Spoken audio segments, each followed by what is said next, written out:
अनंत विजय sir, Akshay Shinde encounter में मारा गया पुलिस वैन के अंदर। आपको याद होगा सर 2019 का वो मामला तेलंगाना का, याद होगा सर आपको? एक डॉक्टर थी, गैंगरेप एंड मर्डर, पुलिस की टीम लेकर जाती है अभियुक्तों को और रिक्रिएट करने के लिए सीन, वहां पर वो भागने की कोशिश करते हैं, पुलिस मुठभेड़ में वो मारे जाते हैं। उस वक्त भी ऐसे ही मिठाइयां बांटी गई थी, लेकिन बाद में क्या हुआ सर? कोर्ट का आदेश, कोर्ट ने फैसला सुनाया, ये फर्जी था। मैं जब अभी मिठाइयां बांटते आपके स्क्रीन पर देख रहा था एक सज्जन को, चाहे वो किसी भी दल के हों जी, तो मुझे बहुत पीड़ा हो रही थी कि एक समाज के तौर पर हम जा कहां रहे हैं। क्या हम किसी की मृत्यु पर उत्सव मना रहे हैं? और आप हैदराबाद की क्यों बात? चुप रहिए सुशी बहन जी, आप जब बोल रही थी आप तमीज से बात करें, हैव ए कर्टसी प्लीज, तमीज से बात करें, चुप रहिए, आपको बोलने का कोई अधिकार नहीं है। और ट्रस्टी को आप बेल दे दोगे स्टूडियो में बैठ? नहीं, आप मेरे अधिकार तय नहीं करें, आप मेरा अधिकार तय नहीं करें, मैं अपना अधिकार मैं खुद तय करूंगा, प्लीज। मैं सिर्फ इतना कह रहा हूं कि इन लोगों ना करें। नहीं, प्लीज प्लीज प्लीज प्लीज, देखिए जब हम देखते हैं तो हम सुशी बहन जी अपनी अपनी बारी में बोले, क्योंकि इस वक्त ज्यादातर लोग स्काइप से जुड़े हुए हैं, ओवरलैप होगा, आवाज जाएगी नहीं। जी, आप मुझे बिल्कुल बोलने का मौका नहीं दे रहे। मैं सिर्फ इतना कह रहा हूं प्रत्युष जी कि हमें एक समाज के तौर पर विचार करना चाहिए। और आप हैदराबाद क्यों, मुझे तो सिम्बा फिल्म का वो सीन याद आ रहा है। आप याद करिए सिम्बा फिल्म में किस तरह से थाने में इनकाउंटर हुआ था, और उसमें भी लगभग इसी तरह की सीन है। तो मुझे लगता है कि ठीक है, इसकी मैं इनकाउंटर पर प्रश्न नहीं उठा रहा हूं, इनकाउंटर पर एसआईटी बना दी गई है, वो जांच करेगी, जांच में सब कुछ होगा। मुझे ये जानने में दिलचस्पी है कि कैसे एक व्यक्ति जो पुलिस के चारों तरफ से घिरा हुआ है और उसने पुलिस के रिवॉल्वर भी निकाल लिया, उसने अनलॉक भी कर लिया, उसने फायर में गोली भी मार दी, और इतनी देर तक बाकी किसी ने उसको पकड़ने का प्रयास नहीं किया, वैन में सीधे उसको गोली मार दी। ये कैसा इनकाउंटर है? मुझे ये सारे प्रश्न मुझे परेशान करते हैं। जिन लोग, मैं उसमें नहीं जाता कौन ट्रस्टी है क्या है, मैं तो सिर्फ पुलिस के इस एक्शन पर प्रश्न चिन्ह लगा रहा हूं। और एक जिम्मेदार नागरिक होने के नाते हर किसी को प्रश्न पूछने का अधिकार है। मुझे बस इतना ही लग रहा है कि लाख कोशिशों के बावजूद एक वैन में जिसके दोनों तरफ पुलिस वाले बैठे हुए हैं, बीच में बैठा हुआ व्यक्ति अचानक से पिस्टल निकाल देता है, पांव में गोली भी मार देता है, और तब तक इस साइड वाला चुपचाप खड़े हो, मतलब चुपचाप इंतजार कर रहा होता है कि जब हमारे साथी को गोली लग जाए तब हम इसको गोली मारेंगे। ये जो कहानी है, ये कल्पना की कहानी लगती है। हो सकता है इसमें बहुत इंपॉर्टेंट पॉइंट, और इसी का जिक्र मैं शुरू से कर रहा हूं अनंत सर। सुशी बहन जी, वाकई में ये सोचने वाली बात है, पुलिस वैन कितनी बड़ी होती है, कितना स्पेस होता है, सभी पुलिस वालों के बीच में वो एक आरोपी बैठा हुआ है। अब पता नहीं, जैसा एके जैन सर ने कहा कि उस वक्त देखना पड़ेगा कि उसके हाथ बंधे थे या खुले थे। उसने रिवॉल्वर छीनी, अनलॉक किया, गोली फायर किया, किसी ने उसको पकड़ने की कोशिश नहीं की, सीधे मार दिया और चेहरे पर गोली लगी। आरोपी पर हथकड़ी जरूर लगाई थी, ठीक है, प्रश्न पूछे जरूर पूछे, लेकिन ये ना तय कीजिए आपकी टीवी स्टूडियो में या मीडिया ट्रायल में कि क्या हुआ। एसआईटी स्थापित की गई है, बरोबर जांच होगी, इंक्वायरी होगी, तब तक बेबुनियाद बिन पैसे के आरोप न लगाए। हाफ ट्रूथ, जिनको पॉक्सो के बारे में, उनके कलम के बारे में पता नहीं है, वो गलत बयानी ना करें। हमने जो एफआईआर चार्जशीट फाइल की है, it is in public domain, एकदम फुल प्रूफ चार्जशीट है। Criminal jurisprudence, criminal justice system के हर एक पहलू को लेकिन हमने बरोबर जी सुशी बहन जी, ठीक है, आपने कहा कि चार्जशीट फाइल है, अलाउ मी टू कंप्लीट। नहीं, सुशी बहन जी, आपकी सारी बातें एक तरफ बिल्कुल सही, चार्जशीट फाइल है, गंभीर आरोप है। मुझे ये बताइए कि क्या ये मिठाई बांटना, मतलब कि क्या ये जस्टिस पर मोहर है कि ये जस्टिस हो गया? लोगों की भावना है, लोगों की भावना है, वो आप नकार नहीं सकते। जब तब तो फिर सुशी बहन जी, लोगों की भावना अगर आप कहेंगे, तब तो कोई भी इस तरह के अपराध में लिप्त होगा, लोग यही चाहेंगे कि पुलिस उसके एनकाउंटर में मार दे। क्योंकि लोगों की भावना, फिर मिठाइयां बांटी जाएंगी, फिर कोर्ट क्या करेगा, फिर कोर्ट का काम क्या बचेगा? मैं सिर्फ इतना ही पूछना चाहूंगी प्रत्युष 10 सेकंड और जानना चाहूंगी कि किसी ने पुलिस के बारे में क्यों हम हर दम पुलिस, मुंबई पुलिस जैसी एक होनहार जैसी पुलिस सिस्टम है, कभी एक बार उन्होंने कहा कि ये बेचारे आदमी को पांव पर कैसे लगा? आप बोलते हैं कि भाई लॉक कैसे खोल दिया गया? It is a very small van, circumstances क्या थे? क्या पुलिस को सेल्फ डिफेंस करने का अधिकार नहीं है? अभी आपकी प्रवक्ता, आपकी रिपोर्टर प्रीति जी ने भी कहा कि किस प्रकार फायरिंग किया था वो आरोपी जो था उसने।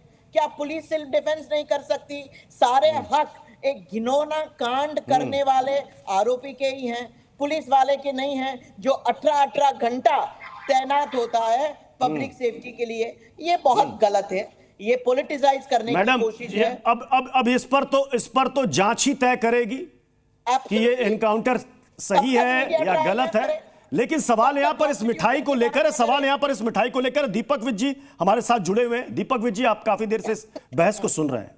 हो सकता है, मे बी पॉसिबल कि ऐसी घटना घटी हो और उसने रिवॉल्वर छीनी और पुलिस वाले पर उसने फायर कर दिया, पुलिस ने जवाबी कार्रवाई की, जगह कम थी, गोली लगी और वो मारा गया। दोनों सूरत हो सकती है। आप एक सेकंड दीपक जी। हाँ, देखिए मैं आपको बताता हूं, ये पूरे देश में भाजपा जो सरकार है वो जंगल राज की तरफ जा रही है। ये कोर्ट और वकीलों को खत्म करने की इनकी साजिश है। इनके लिए तो सबसे बड़ा आंदोलन मेरा मानना है पूरे देश के अंदर सबसे पहले वकीलों को करना चाहिए कि भाई हमारी क्या जरूरत है, कोर्ट की क्या जरूरत है। अगर पुलिस ही हाथ के हाथ सबका इलाज कर देगी, सबको मार देगी और हमें पता ही नहीं चलेगा असली दोषी कौन है, ट्रस्टी गिरफ्तार नहीं हो रहे, क्यों? क्योंकि इनको कोई चीज छुपानी है। एक देखिए, आप इस देश के अंदर 90% जो लोग हैं उन्होंने रिवॉल्वर और पिस्टल देखी भी नहीं है। एक सफाई कर्मचारी जो है वो निकाल भी लेता है और उसका लॉक भी खोल लेता है, और बंद गाड़ी के अंदर इतनी कमजोर पुलिस है कि वो एक आदमी को कंट्रोल नहीं कर पाती। एक आदमी बिल्कुल पहले बोल लेने दीजिए एसएन सिंह जी, इनको कंप्लीट कर लेने दीजिए, उसके बाद फिर आप सवाल पूछ लीजिए। बीच में नहीं बोलता, अगर आप लोग बीच में बोलेंगे तो फिर अच्छा नहीं है। देखिए, और ये देखिए मैं बताऊं, ये पूरा जंगल राज फैला रहे हैं, ये देश को पूरी जो है कानून व्यवस्था को पूरी तबाह करने की साजिश है इनकी। और मेरा मानना है कि वकील जब तक आंदोलन नहीं करेंगे तब तक ये अपने बाज नहीं आएंगे। विपक्ष की ये सुन नहीं रहे हैं, जनता की ये सुन नहीं रहे। मिठाई कौन बांट रहा है? भाजपा के लोग, जनता नहीं बांट रही है, ये भी मैं आपको बता दूं। और एक आपको और बताऊं, इन्होंने क्या किया, मंगेश यादव को घर से उठाया, 25,000 से उसका 1 लाख रुपए का इनाम, फिर उसको मार दिया। जब विरोध हुआ, विपक्ष ने विरोध किया, बैलेंसिंग में एक ठाकुर उठा के मार दिया। ये जातिवाद की राजनीति कर रहे हैं और देश के अंदर कानून व्यवस्था को पूरा तबाह करने की इनकी साजिश है। और मैं आपको बताता हूं, अभी जो बात हुई यहां पे, इन्होंने कहा कि भाई वो जो है अभी एक बात आई है, विकास दुबे में ही वो 8 पुलिस वाले मार गए। इनकाउंटर कब होते हैं? इनकाउंटर भी तब होते हैं अपराध बढ़ रहा है, इसका मतलब अपराध बढ़ रहा है तभी तो इनकाउंटर हो रहे हैं। और दूसरी तरफ ये कह रहे हैं अपराध मुक्त प्रदेश, अपराधी देश को छोड़ के चले गए, अपराधी प्रदेश को छोड़ के चले गए। आपने कहा कि यूपी में, आपने कहा कि यूपी में जाति देखकर एनकाउंटर हो रहा है। अनुज सिंह पर क्या कहा आपने? हाँ, आप देखिए, हमने नहीं कहा, हमने क्या कहा, हमने कहा मंगेश यादव पर तो पता नहीं क्या क्या एलिगेशन आप लोगों ने लगा दिए कि जाति देखकर मारा गया, ठोक दिया गया। एसटीएफ का नाम ही आप लोगों ने बदल दिया। फिर जब अनुज सिंह का एनकाउंटर हुआ तो फिर कह रहे हैं जी बोलिए। देखिए, अनुज सिंह को इन्होंने बैलेंसिंग एक्ट में मार दिया। ओके, इन्होंने हमने तो एसएन सिंह जी मतलब हिसाब बराबर करने के लिए यूपी में एनकाउंटर चल रहा है, बैलेंसिंग एक्ट कि मंगेश यादव वाले मामले में पुलिस जो है वो बैकफुट पर आ गई तो अब हिसाब बराबर किया गया। प्रत्युष जी, आप देखे होंगे अखिलेश यादव की तरह इनकी भाषा निकल के पूरा बोल नहीं पा रहे हैं। राहुल गांधी, आप चुप रहिए भाई, दीपक जी आपने बहुत आप चुप रहिए। राहुल गांधी जी की तरह इनकी यार आप ऐसी भाषा ना प्रयोग करें। देखिए मेरी बात सुनिए, आपको मैंने कभी कुछ, आप अपनी बात रखें, आप मेरा नाम ना ले, आप मेरा नाम ना ले और बदतमीजी से बात ना करें। आपकी सरकार है, इसका मतलब नहीं आप बदतमीजी से बात करेंगे। मैं आपको बता, देखिए आप बिल्कुल, आप लोगों की इंटॉलरेंट लोग हैं, आप लोग गुंडे और बदमाश हैं और आप दूसरे विपक्ष को बोलने नहीं देना चाहते हैं। मैं आपको ये बात बताना चाहता हूँ। दीपक जी देखिए, दीपक जी जब आप कह रहे थे, दीपक जी जब आप बोल रहे थे, एसएन सिंह खामोशी से अपनी बारी का इंतजार कर रहे थे, अब उनकी बारी, उनको बोलने दीजिए। जी एसएन सिंह जी बोले। देखिए होता क्या है, जो विधि सम्मत होता है वो सही होता है, जो गैर विधिक होता है वो चाहे किसी भी सरकार में वो गलत हो, और जो संवैधानिक व्यवस्था के तहत होगा हम उसको जायज कहेंगे, जो नहीं होगा नाजायज कहेंगे। मैं एक सवाल पूछता हूँ, कांग्रेस की सरकार होती है, सबसे ज्यादा इनकाउंटर महाराष्ट्र में होते हैं, कर्नाटक में होते हैं, तेलंगाना में होते हैं और जम्मू कश्मीर में होते हैं। क्या वो सारे इनकाउंटर ठीक थे?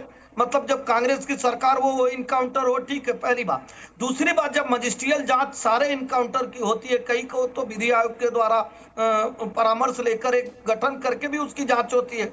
उत्तर प्रदेश में जितने इनकाउंटर हुए हैं सबकी जांच हुई है और सभी अच्छे पाए गए। अगर कोई गलत इनकाउंटर है तो जितना सवाल आप हमसे उठा रहे हैं, अगर इतनी अच्छी जानकारी है तो आप कोर्ट में जाइए और बताइए कि इनकाउंटर गलत है। कई विषयों पर लोग गए थे लेकिन कोर्ट ने कहा सही है, सही है तो आपको गलत नहीं कहना चाहिए। तीसरा आपने कहा वकीलों की बात, अब सुन लीजिए, तकलीफ बढ़ गई ना, इसी को कहते हैं परिवार वाले तकलीफ बढ़ गई। तीसरा आपने वकीलों को कहा कर दिया, कांग्रेस वालों ने उनकी एफआईआर देने से मना कर दिया। जब कोर्ट में भी तभी जाएंगे, पहले पुलिस उसको दाखिल करेगी, पुलिस परिवार की एफआईआर दाखिल करेगी तभी तो बेचारे कोर्ट में जाएंगे। देश में षड्यंत्र चल रहा है, ये साजिश और षड्यंत्र को आप समझिए। सुप्रीम कोर्ट को खुद संज्ञान लेना चाहिए और मेरा तो मानना है राष्ट्रपति को उत्तर प्रदेश सरकार और मध्य सरकार को भंग करके उस पर राष्ट्रपति शासन करवा देना चाहिए। प्रणय अजमेरा जी, सुशीबेन ने कहा कि ये जनता की भावना है और जनता को इंसाफ दिख रहा है, इसलिए वहां पर मिठाई बांटी जा रही है, जबकि ये शिवसेना के हैं ना लोग। सुशीबेन जी, आप ही की पार्टी के लोग हैं, जनता नहीं बांट रही। अरे आप न्यायप्रिय आदमी, आप सबके बीच में बोलते हैं और कहते हैं हम नहीं बोलते हैं। आदरणीय न्यायप्रिय, एक सेकंड एसएल सिंह जी, मेरा सवाल अजमेरा जी से था। सबके बीच में बोलते हैं और किसी को बोलने नहीं देते। हमने 4 सवाल आपसे पूछा, आप जवाब। एक सेकंड एसएल सिंह जी, एक सेकंड। हाँ अजमेरा जी बोले। यह जनता की भावना है या नहीं, यह तय करने का अधिकार नहीं, तो शिवसेना के सुशीबेन जी भी मान रही हैं। श्रीमती सुशीबेन जी को नहीं है। टीवी पर दिखा रहा जो कार्यकर्ता है वो कोई तो भी राजनीतिक पार्टी का कार्यकर्ता है, ये उनकी भावना हो सकती है। आमतौर पर जनता की यह भावना है कि जिसने भी गलत कृत्य किया है उसको फांसी की सजा हो और उसको पूरी तरह से एग्जीक्यूट किया जाए, उसको लीगली एग्जीक्यूट किया जाए। इस तरह से अगर एनकाउंटर होने लगे तो निश्चित रूप से न्याय व्यवस्था पर आम जनता का विश्वास जो है वह डगमगा सकता है। साथ ही इस देश में संविधान का राज चलेगा। कुछ लोग हैं यहाँ पर जो संविधान पर विश्वास नहीं रखते। सुशीबेन जी आपने खुद कहा कि अभी कंप्लीट जस्टिस नहीं हुआ है, तो ये कंप्लीट जस्टिस कब होगा इस केस में? जब तक ट्रस्टी नहीं पकड़े जाते। आपकी इतनी स्मार्ट पुलिस कब पकड़ेगी उनको? 1 महीना हो गया, अभी तक पकड़ नहीं, मेरा सवाल सुशीबेन जी से था। हो सकता है उसके बाद जनता मिठाइयां बांटे कि ट्रस्टी भी पकड़े गए इस मामले में? अनम्यूट कीजिए अपने आप को, अनम्यूट कीजिए सुशीबेन जी, प्लीज अनम्यूट कीजिए, आवाज नहीं आ रही है।